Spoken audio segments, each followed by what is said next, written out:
নমস্কার। ফোনের রিচার্জ করতে গেলাম, বেড়ে গেছে সব 50 টাকা করে। বুঝতে পারছো, সবাই তো আর বড় লোক নয়, সবাই কি পয়সা রোজগার হয়?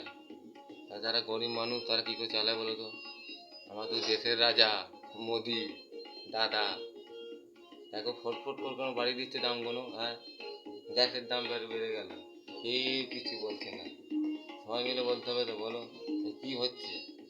হ্যাঁ, এত দাম বাড়ালে দেশের যে রাজা আমাদের প্রজা, বলো আমাদের দিনে দিন খাই।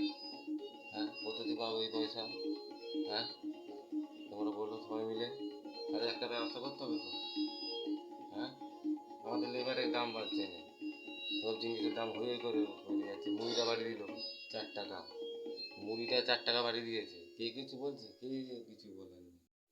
যে যেমন ইচ্ছা সে তেমন ইচ্ছা করছে। তাহলে তোমরা বলো। হ্যাঁ, তেল, সর্ষের তেল একটা বোতল নিয়ে এসছিল, 30 টাকা নিচ্ছিল, ফট করে 35 টাকা করে দিল। কে কিছু বলছে? কে কিছু বলেনি। তাহলে আমাদের এখানে দাম বাড়াতে হবে তো। তাহলে তাহলে গরিব মানুষ কোথায় যাবে বলো তো?